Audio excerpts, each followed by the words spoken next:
Hey everyone, welcome back to the channel. So today I'm going to be taking a look at the Transformers Legacy United Cyberverse Universe Deluxe Class Windblade. Let me know what you think of this figure in the comment section down below. Is it a pickup or a pass? Now let's take a look at the figure's packaging. So here we have the packaging. Starting at the very front, we have Transformers on the side. We have the Legacy United logo at the bottom of the box. We also do have Cyberverse Universe Windblade in white text with a white Autobot symbol. We have a really cool image or artwork shot of Windblade in her jet alt mode. We also do have an open window displaying the figure when it would be in packaging. And at the top of the box, we have another Legacy United logo there as well. And as for the side of the packaging, I do apologize about the glare, but there is two really cool images or artwork shots of Windblade in her robot mode. One more of a close-up of her head and chest, and one more of a wide shot of Windblade in a really cool action pose with her weapons and accessories. And as for the back of the box, the figure transforms in 16 steps. There's a proc shot of her in a robot and alt mode. And as for the final side of the packaging, we do have half of the Legacy United artwork. So if you do get another deluxe from this Legacy United line, such as Magnus, you can put both boxes together and complete the artwork.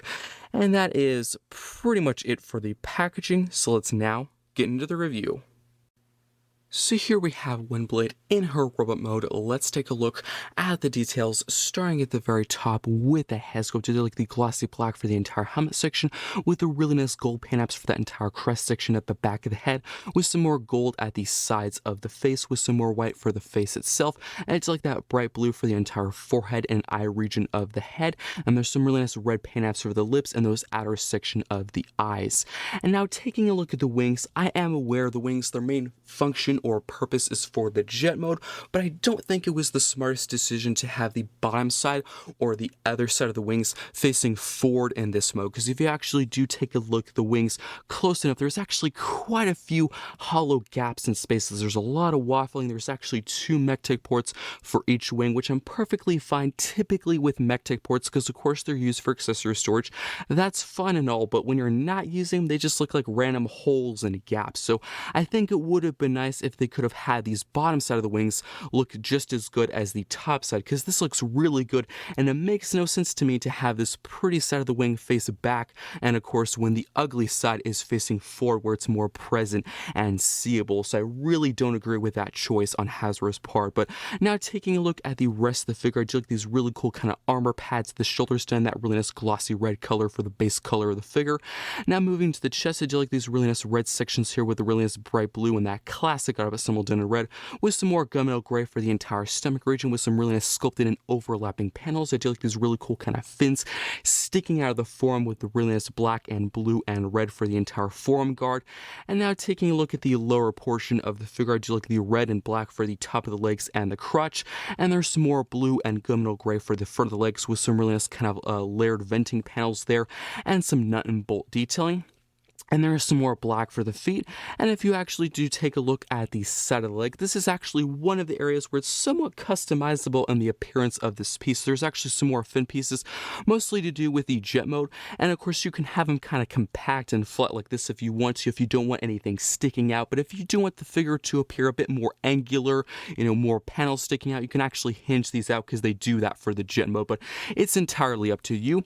And now taking a look at that side profile there, overall not looking too bad. She does have a bit of a backpack, but you do have to keep in mind she transforms into a jet, so there's really not that many places to put the giant cockpit. Of course, if it was going to be on the backpack, of course, as you can see, it looks like this, but really the only other area where I think they would put it is on the legs. So you kind of have to pick your poison of where the kibble goes, because it has to go somewhere. But taking a look at the back, overall pretty well filled in. She does have a few hollow gaps in the back of the arms, but it's a deluxe, so not too surprised there. But the legs are actually really well filled in. There's no hollow gaps, no huge holes, no kibble really whatsoever.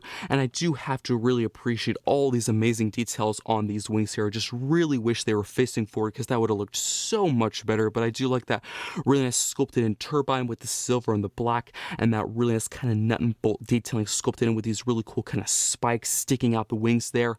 And again, I just really wish that was facing forward, because I think it would have looked a lot better. But that is it for the details. So now for the articulation, I'm actually going to start at the wing so it can actually hinge, of course, back and forth.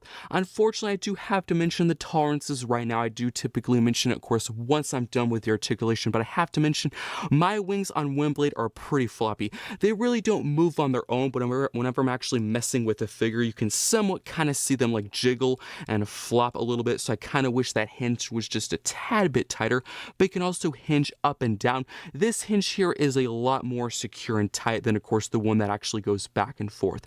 Another area of articulation, I guess you could probably consider this articulation, is actually the turbine. It can rotate all the way around a full 360. So if you do want to, you actually could have that silver section or that silver side face forward. That could somewhat improve the look of this wing side. But technically, according to the box and the instructions, you're actually supposed to have this pure black side face forward if you want to be accurate to the box and the look of the figure. But as for the head, of course, it can look up and down. It can tilt side to side, look left and right. The arms can move out and in, forward and back. There is a bicep rotation and up bend to about 90, and the hand is on a really stiff swivel. I'm really glad to see that on a Deluxe. And now moving the arms and the wings out, there is actually a full functioning waist rotation all the way around, completely unhindered, which is actually really good to see on this figure, because when they first revealed this figure, I was actually really expecting to have a very limited waist rotation because, of course, she has the huge wings and this huge backpack, but it really does not get in the way at all, which is really good to see. The legs can kick forward, they can also kick back and out to the side. There is rotation at the top of the leg. There is also a knee bend to about 90, and the foot can ankle pivot in to a very good degree. And technically, you can actually collapse the foot down if you want to, but that's mostly due to transformation.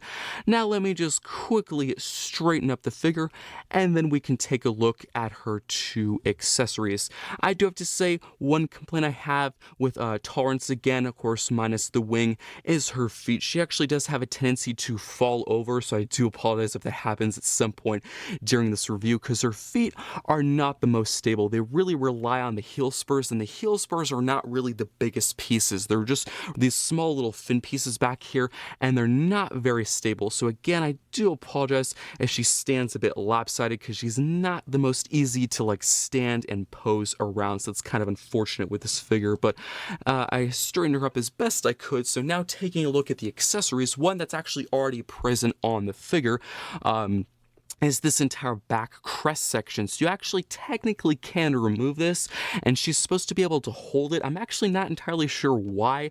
You know, this figure is from the Transformers Cyberverse series, and I've watched the whole series. It's been a while, of course, since I rewatched it, but I did watch the whole thing, and I never remember her actually removing this and using it as a weapon. I guess maybe it's just like a gimmick to be fun. Maybe Hasbro just kind of made this up themselves. I guess maybe it's supposed to be sort of like a throwing star or like a fan that she's supposed to hit the Decepticons with. I don't really know. If you have an idea of why this is a feature or a function, tell me in the comments. But even if it was in the series, I probably would still store it at the back of the head, because I actually think it looks the best there. I think it really completes the look of the figure. But as far as her actual weaponry and swords go, let me just quickly again straighten up the figure. Again, I hope it does not fall over. But as for her actual weaponry, it is her sword, which I think did an amazing job with the sword. I do love the kind of dark anodron transparent purple they actually chose for the blade, and it's not rubber, it is actually solid, and I'm not really worried about it cracking anytime soon. I do know there was a bit of talk around the Transformers community about them worried about cracking or breaking. I think it's actually pretty thick, so I'm not too worried about that. And it's like the very intricate, interesting hilt design. And of course, there's really just black for the rest of it. And this can be stored in two different ways. So if you do move the arm out, you can store this on either side of the leg, but there is that post on the hilt, and there is a port pretty much on the thigh or the side of the leg. And you can store it like she typically does in most of the continuity that actually has Windblade appear in. I think that looks pretty cool. That's probably how I'm going to display it in my collection. But of course, since it's a sword, the number one way you can store a sword is, of course, as you would guess, in her hand, which I have to say this looks really, really cool. I think it's definitely the right proportion and size for the figure. There is sometimes Hasbro will include a sword with a figure, and it's either way too big or way too small, but I think they actually got it just right for this figure. But that is pretty much it for accessories. Starting off our comparisons here, we have the Cyberverse Windblade compared alongside the Cyberverse Shadow Striker, and I think these are two really good modern interpretations of their original Cyberverse designs. And let me know in the comments, what Cyberverse character would you like to see next a part of the Legacy United line? And now for one final comparison, here we have Windblade compared alongside with another Deluxe of part Legacy United Wave 1, that being the Rescue Bot Chase. And that is pretty much it for comparisons. Let's now get down to transformation. So now for transformation, what you're going to do is go to this entire shoulder armor pad piece right here. You can just slightly hinge this down until it soft clicks into place. You can repeat the exact same step and process on the other side. This is just going to slightly soft click into place. You can then hinge the shoulder and arm out just slightly to allow enough clearance and room to rotate out the waist all the way around. So now the back of the legs should be facing towards you and the front of the legs should be facing away from you. You can then rotate and spin the figure all the way around to, of course, this entire backpack section here. You can actually grab the entire kind of pointed nose cone section. You can then kind of get your nail in here and just split this entire backpack section in half. And as you can see how this is tabbed and kind of connected in places, there is several posts on this side and corresponding ports on this other side. And with each half, there's actually a panel that's on the inside that you can actually fold out like so. And of course, same with the other one, just fold this out like so. You can then go to the top of the figure and the top of the backpack. There is two tabs right here and slots pretty much at the collar kind of shoulder region of the figure. And this entire section is just going to kind of fold over and around Windblade's head to actually kind of cover and conceal it for the jet mode. And you can use those same posts and port connections from before for the robot mode to, of course, connect it right now. So just combine both halves together, and this will essentially pretty much form the entire front nose cone and cockpit region of the figure. Now we can actually focus on the legs. So what you're going to do is grab these panels at the back of the legs, just bring them out, and there, of course, there is a tab right there and a slot right there, and that's how that was tabbed into place. And there is the slot and there is a tab, and that's going to tab into place like so. Same with the other one, just tab that into place like so. You can then go to pretty much the side of the leg. You can bring out these small little wing pieces. Same with the other one. And then you can actually grab this little fin that's kind of on the inside of the leg. You can actually bring this out. Same with the other one. Bring this out. It's on a really tight pin. Bring that out. And then what you want to do is actually bring the foot down, but you will want to hold this little fin piece in place, because if you don't, it'll actually move back into where it was, because it's actually all part of the same kind of hinge or pin. So make sure you actually hold that fin into place when you want to collapse the foot. And of course, same process with the other one. Hold that fin into place whenever you actually want to collapse the foot. So bring that back, and then you can actually grab the entire leg, fold this entire section up. Same with the other one, fold this entire section up.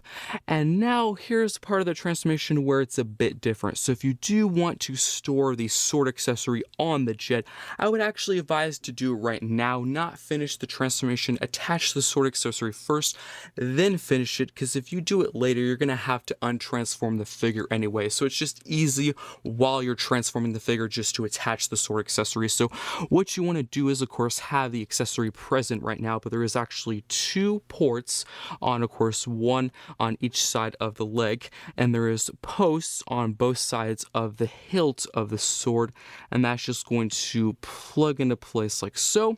And then, of course, that will just plug into the other port. And there are several tabs and slots on the legs themselves that'll just make sure that entire connection is super secure and solidified. And there is the accessory attached. So again, you don't have to do this step. I would just advise, if you do want to have the sword present in this form, it just makes sense to attach it while you're transforming the figure, because it kind of saves a few extra steps down the line, of course, with the rest of the figure in the jet mode. But then what you want to do is flip to the underside. There's these small little posts here, and of course you're going to use the port that's on the inside of the hand, and that's really just going to slide into place like so. Same with the other one, just slide into place like so, and then the wings will just slide into these little grooves like that. And that is pretty much it for transformation. Let's now take a look at the details. So here we have Windblade in our jet alt mode. Let's take a look at the details. Starting at the very front edge, like that really nice glossy black for the entire front nose cone with the transparent clear plastic for the entire cockpit section. And it's like that really nice glossy red color for the base color of the jet alt mode. And if you do get close enough, there's some really nice nut and bolt and panel detailing sculpted into the jet with these really nice blue and gunmetal gray paint apps at this back section there. And I do like the massive wingspan with these really cool kind of spike pieces at the tips. And there's these really cool kind of turbine propeller pieces done in silver and black, which are actually slightly movable. So if you do want to angle them up and down, you can, which is a pretty fun playable feature. And if you do look at this entire back section here, we have some really cool fins and spikes going out to the side and up. And another really cool thing I actually like about Windblade's jet alt mode is they actually created an entire separate or other use for the sword, when they really could have just said put it off to the side or slap it underneath the jet mode or on top of the jet mode. But they actually created a really cool function or feature where you can put the sword. It actually forms kind of this flame or plastic piece. It technically really isn't a plastic piece, because most of the plastic pieces we have nowadays are really that kind of rubber material. This is more of a kind of transparent purple plastic, so it is a bit more solid, but it really acts the same as a plastic piece. And I do like that really nice dark energon purple color they actually chose for the blasto piece. And I think it looks really cool just kind of coming right out of the engine, so it looks like she's blasting off into battle. And I do like how they sculpted it to be kind of wavy and sort of flow up and curve up. I think that looks really cool. And if you're wondering about the entire kind of crest or golden piece, really you just kind of use the same storage from the remote. You can just keep it on Windblade's head. You don't have to move it or take it off. You can if you want to, but it is not required. But that is pretty much it for the details. So now for some alt mode comparisons. Let me just move her to the side here. So for starting off our comparisons, here she is with another Cyberverse character, that being Shadow Striker. I think they look pretty cool in their alt modes together. And I do hope we can see some more Cyberverse characters in the rest of Legacy United. And let me know in the comments, of the two Cyberverse figures we have so far, which one is your favorite? If I were to choose right now, probably Windblade is my favorite of the two. And now for some other Legacy United comparisons. Here she is with the Rescue Bot Chase. I think they look pretty cool side by side. And now for one final comparison, here she is with Magnus, another deluxe from Legacy United Wave 1. And that is pretty much it for comparisons and this jet alt mode. Let's now get down to the final thoughts. Now for my final thoughts on the Transformers Legacy United Cyberverse Universe Deluxe Class Windblade. Starting in the remote, I love Windblade's very slender, sleek design with huge jet wings and silver propellers attached onto the back of the figure. I think Hasbro did a great job staying true to her original Cyberverse color scheme with a nice glossy black and red paint apps. As for accessories, Windblade includes one sword done in a nice transparent dark energon purple, which can be held in her hand or attached onto the side of her leg. The final accessory is her small gold crest piece, which can attach onto her head or act as a throwing star. Articulation and tolerances, I have no complaints, and the transformation is quick, simple, and fun. As for Windblade's jet alt mode, I have to say I'm not a big fan of how the jet mode turned out. It's way too boxy and square-like to me, when in the Cyberverse series it was very sleek and compact. What do you think of this figure? Let me know in the comments. I hope you enjoyed this review, and I will see you next time.